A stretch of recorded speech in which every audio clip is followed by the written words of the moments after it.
வணக்கம்.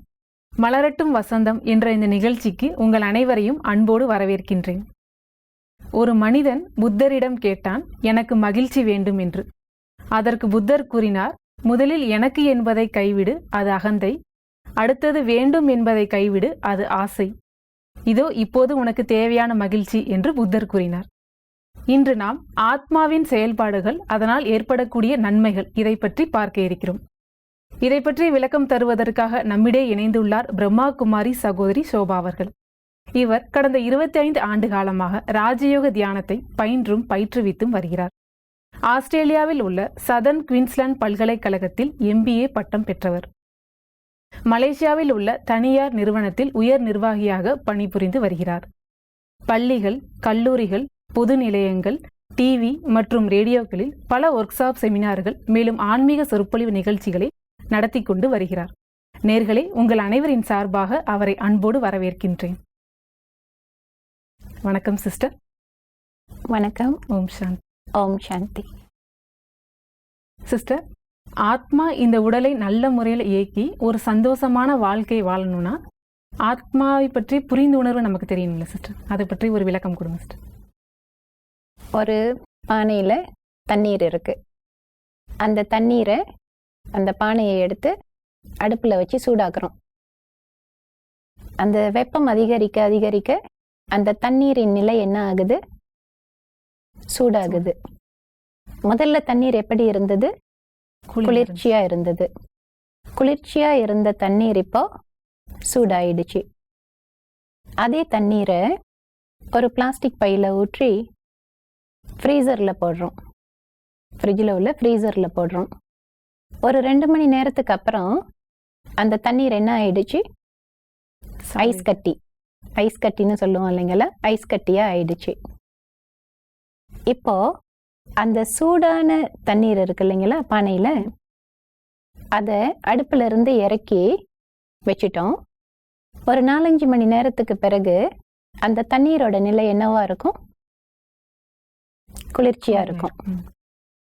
தண்ணீர் குளிர்ச்சியா இருந்தது. பிறகு அதை சூடாக்கினோம்.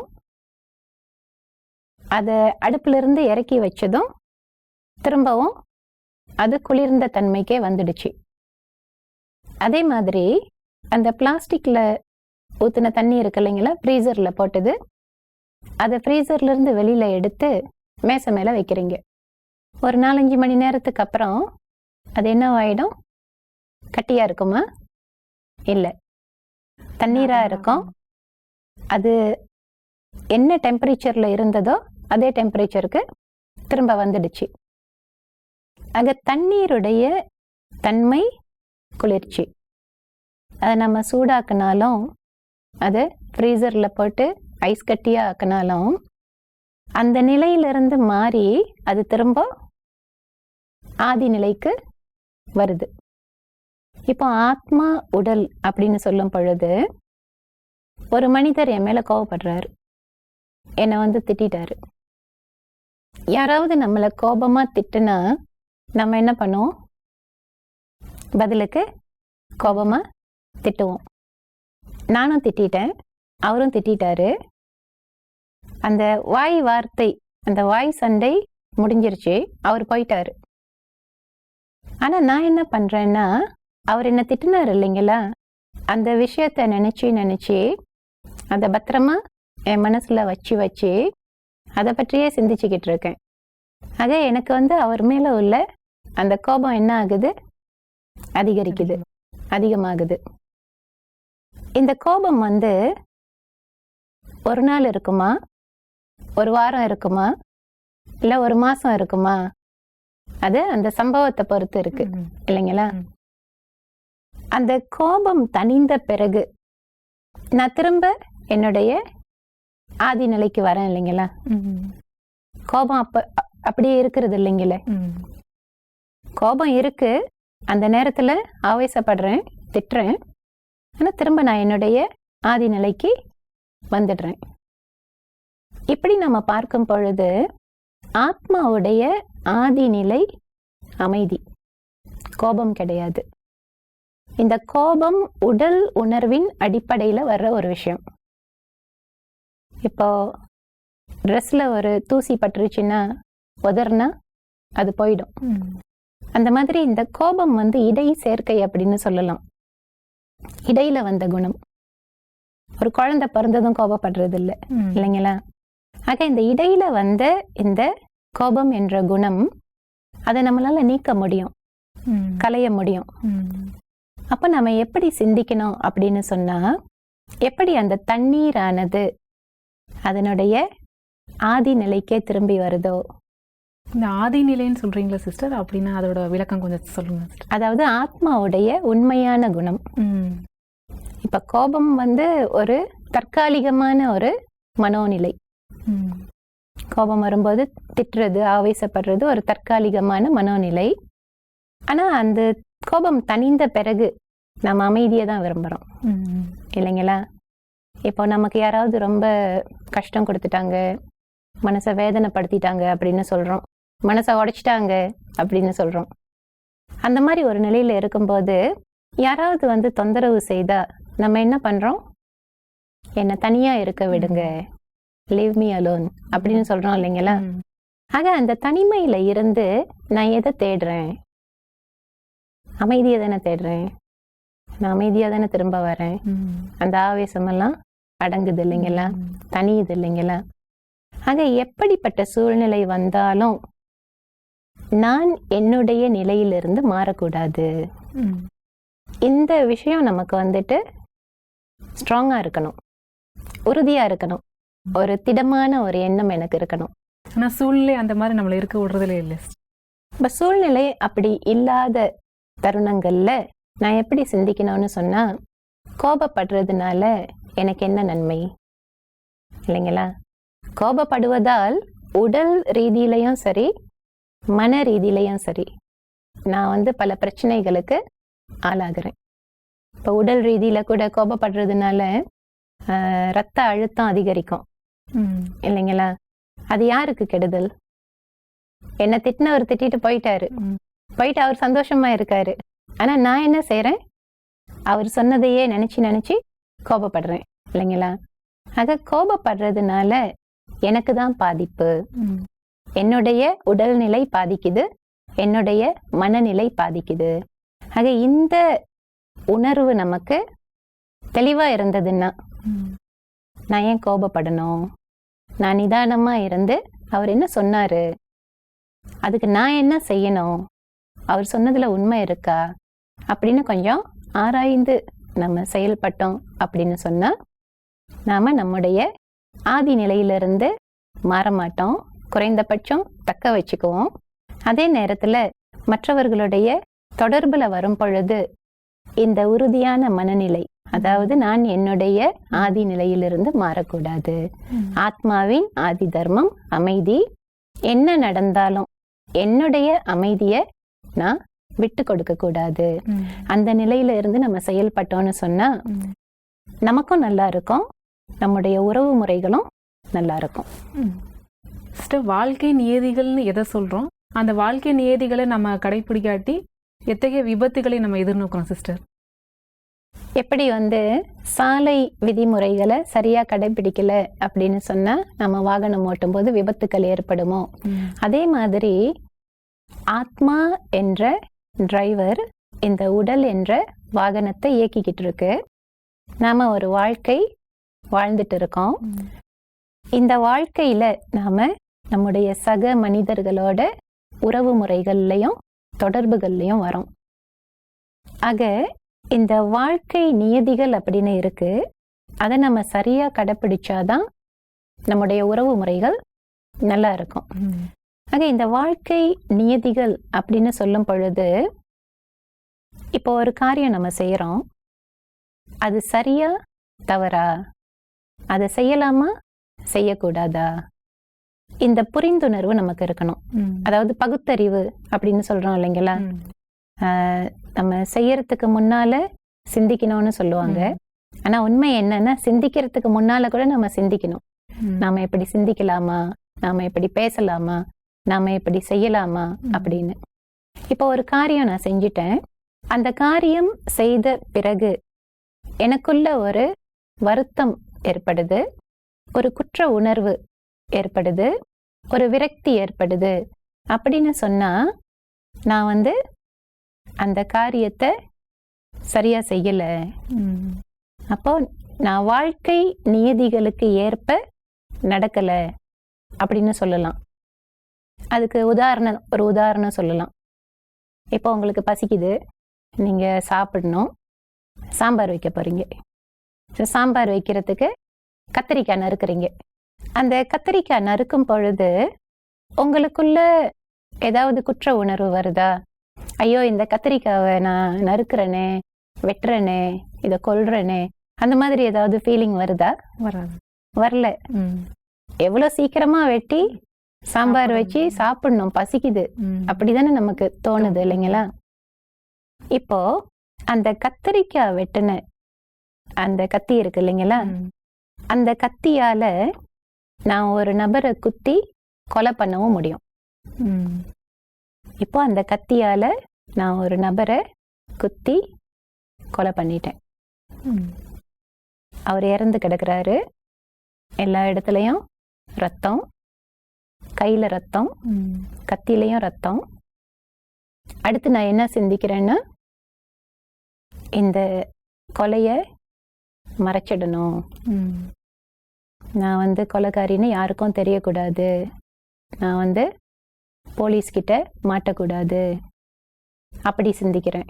ஆக நான் என்ன பண்றேன், அந்த இறந்து போன உடலை அப்புறப்படுத்திட்டேன், அந்த இடத்தையெல்லாம் சுத்தப்படுத்திட்டேன், கழுவிட்டேன், கையையும் கழுவிட்டேன், கத்தியையும் கழுவிட்டேன். கையில ரத்தக்கரை இல்லை, கத்திலையும் ரத்தக்கரை இல்லை, எல்லாத்தையும் மறைச்சிட்டேன். கொலை நடந்ததுக்கான எந்த ஆதாரமும் அங்க கிடையாது. நான் சுலபமா தப்பிச்சிடலாம். ஆனா எதுகிட்ட இருந்து நான் தப்பிக்க முடியாது? மனசாட்சி. எனக்குள்ள இருந்து ஒரு குரல் பேசுது இல்லைங்களா? என்ன சொல்லும் அந்த குரல்? நீ ஒரு கொலைகாரி, நீ ஒரு கொலைகாரி, நீ கொலை பண்ணிட்ட. எத்தனை நாளைக்கு சொல்லும்? வாழ்க்கை ஃபுல்லா சொல்லிட்டு இருக்கு. வாழ்க்கை முழுவதும் அந்த குரல் உள்ளுக்கே கேட்டுக்கிட்டே இருக்கும். ஆக ஏன் அந்த குரல் கேக்குது அப்படின்னு சொன்னா, நான் வாழ்க்கை நியதிகளுக்கு புறம்பா ஒரு காரியத்தை செஞ்சிட்டேன். பகுத்தறியாம நான் ஒரு பாவம் செஞ்சிட்டேன், இல்ல ஒரு தவறு செஞ்சிட்டேன். அப்போ இந்த புத்தியானது, ஆத்மாக்குள்ள புத்தி இருக்கு, இந்த புத்தி தான் பகுத்தறியுது. எது சரி, எது தவறு, எது நல்லது, எது கெட்டது, எதை செய்யலாம், எதை செய்யக்கூடாது. ஆக இந்த மனசாட்சிக்கு ஏற்ப, மனசாட்சி சொல்ற மாதிரி நம்ம செயல்பட்டோம் அப்படின்னு சொன்னா பல தவறுகளை தவிர்க்க முடியும், பல பாவங்கள் செய்யறதுல இருந்து நாம விடுபட முடியும். ஆக வாழ்க்கை நியதிகள் அப்படின்னு சொல்லும் பொழுது, வாழ்க்கை நியதிகளுக்கு புறம்பாக நாம செயல்படும் பொழுது நம்முடைய மனசாட்சியானது நம்மை உறுத்துகிறது. ஆக ஏதாவது ஒரு காரியம் செய்யறதுக்கு முன்னால அந்த மனசாட்சியோட குரலை நம்ம கேட்கணும். கேட்டு அது சொல்ற மாதிரி சரியான முடிவெடுத்து சரியாக பகுத்தறிந்து அந்த காரியத்தை செய்யணும். சிஸ்டர், அன்றாட நாட்கள்ல நம்ம காலையிலேருந்து இரவு வரைக்கும் பல விஷயங்களுக்கு நம்ம முடிவெடுக்க வேண்டிய சூழ்நிலையில இருக்கோம். நம்ம எடுக்கக்கூடிய முடிவுகள் சரியா அல்லது தவறா என்பதை எப்படி தெரிஞ்சுக்கிறது சிஸ்டர்? நாம எடுக்கக்கூடிய முடிவுகள் சரியா தவறா அப்படின்னு நம்ம தெரிஞ்சுக்கணும்னு சொன்னா மனசாட்சியோட குரலை கேட்கணும் அப்படின்னு சொன்னேன் இல்லைங்களா? ஏன்னா மனசாட்சி சொல்ற மாதிரி நம்ம கேட்டோம்னு சொன்னா நாம செய்யற செயல்களால நமக்கும் பாதிப்பு இருக்காது. நம்முடைய உறவுகள், நம்ம நிறைய பேரோட தொடர்புல வரோம், உறவுகள்ல வரோம், அவங்களுக்கும் பாதிப்பு இருக்காது. ஆக இது சரியா தவறா அப்படின்னு நம்ம பகுத்தறியணும். ஆத்மாக்குள்ள மனம் இருக்கு, புத்தி இருக்கு. ஆத்மாக்குள்ள மனசு புத்தி இருக்குங்கிறீங்க. ஆனா நம்ம கேள்விப்பட்ட வரைக்கும் மனசு எங்க இருக்குன்னா இங்க இருக்கு அப்படின்னு சொல்லுவோம். இப்போ அதுக்கு என்ன டிஃபரன்ஸ்? இப்ப ஆத்மான்னு சொல்லும் பொழுது மைண்டுன்னு நம்ம எங்க காட்டுறோம்? மைண்டுன்னு இங்க எல்லாம் காட்டுறோம் இல்லைங்களா? மைண்ட், மனம், மனம்னு மைண்டுன்னு சொல்லும்போது ஆங்கிலத்துல இங்க தான் காட்டுறோம். நான் தமிழ்ல மனம்னு சொல்லும்போது இங்க காட்டுறோம். உண்மை என்னன்னா இது இருதயம். இருதயம் இங்க இருக்கு. சரி, அப்போ ஏதாவது ஒரு விஷயம் நடந்துச்சுன்னா நமக்கு மனசு இங்க வலிக்கிற மாதிரி ஃபீல் ஆகுதுல்ல சிஸ்டர்? அதாவது இப்போ நம்ம பொதுவா இருதயம் அப்படின்னு சொல்லும்போது இந்த ஹார்ட் ஷேப்பை காட்டுறோம் இல்லைங்களா, ஃபீலிங்ஸ் எல்லாம் அங்க இருக்கு அப்படின்னு பொதுப்படையா பேசுறோம். உண்மை என்னன்னு சொன்னா இந்த இருதயத்தோட வேலை ரத்தத்தை பம்ப் பண்ணி உடல்ல மற்ற இந்த பாகங்களுக்கு அனுப்புறது. மைண்ட் அப்படின்னு சொல்லும் பொழுது, மனம் அப்படின்னு சொல்லும் பொழுது 2 புருவங்களுக்கும் மத்தியில இருக்கிறது தான் மனம். அதன் அடையாளமா தான் நம்ம நெற்றியில திலகம் வைக்கிறோம், பொட்டு வைக்கிறோம் இல்லைங்களா. விபூதி கூட அங்கதான் பூசுறோம், சந்தனம் கூட அங்கதான் போட்டுக்கிறோம். இந்த 3வது கண் அப்படின்னு சொல்றோம் இல்லைங்களா, நெற்றிக்கண் அப்படின்னு சொல்றோம், ஞானக்கண் அப்படி சொல்றோம் இல்லைங்களா. ஆக 3வது கண் நெற்றிக்கண் ஞானக்கண் அப்படின்னு சொல்லும் பொழுது 3வதா ஒரு கண்ணு இங்க புதிதா வரப்போறது கிடையாது. இந்த புத்தி, அதாவது ஆத்மா, இந்த ஆத்மாவை குறிப்பதுதான் அந்த 3வது கண், ஞானக்கண், நெற்றிக்கண் அப்படின்னு சொல்லப்படுது. ஆக இந்த ஆத்மாவுக்குள்ள இருக்கிற பாகங்கள்ல ஒன்றுதான் மனம். ஆத்மாக்குள்ள மனம் இருக்கு, புத்தி இருக்கு, சமஸ்காரம் இருக்கு. சமஸ்காரம்னு சொல்றது பதிவுகள். இப்ப உதாரணத்துக்கு மனதை பற்றி நம்ம சொல்லும் பொழுது என்ன சொல்றோம்னா, மனம் ஒரு கடிவாளம் இல்லாத குதிரை. ஏன்னா அது கட்டுக்கடங்காம ஓடிக்கிட்டே இருக்கு. நம்ம காலையில அவசர அவசரமா வேலைக்கு புறப்பட்டுட்டு இருக்கோம். இன்னும் ஒரு 10 நிமிஷத்துல போய் ஆபீஸ்ல சேர்ந்துடணும். ஆனா இங்க டிராபிக் ரொம்ப மோசமா இருக்கு. வாகனம் இன்ச்சா சாலையில போய்கிட்டு இருக்கு. ஆனா இந்த மனம் என்ன பண்ணும், அது ஆபீஸ்ல போய் உட்காந்துருக்கும் இல்லைங்களா. அலைப்பாயும் மனம் அப்படின்னு சொல்றோம். கடல்ல அலைகள் ஓயறதில்ல, அதே மாதிரி மனதிலையும் என்ன அலைகள் ஓயறதே இல்லை. மனம் ஒரு குரங்குன்னு சொல்லுவோம். குரங்கு என்ன பண்ணும், அங்க தாவிக்கிட்டே இருக்கும். ஆக இந்த மனமும் என்ன பண்ணுதுன்னா, இப்ப நான் உங்களோட பேசிட்டு இருக்கேன், உங்ககிட்ட பேசிக்கிட்டே நான் வீட்டை பற்றி சிந்திக்கலாம், வேலையை பற்றி சிந்திக்கலாம் இல்லைங்களா. ஆக மனம் தாவிக்கிட்டே இருக்கு. இந்த மனதோட வேலையே எண்ணங்களை உருவாக்குறது. ஒரு சராசரி மனிதனுடைய மனம் நாள் ஒன்றுக்கு ஏறக்குறைய 60,000 எண்ணங்களை உருவாக்குது. நாள் ஒன்றுக்கு.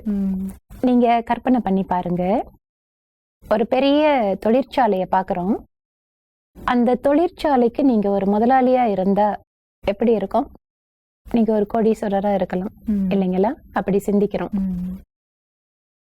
நமக்குள்ள ஒரு தொழிற்சாலை இருக்கு, மனம் என்னும் தொழிற்சாலை.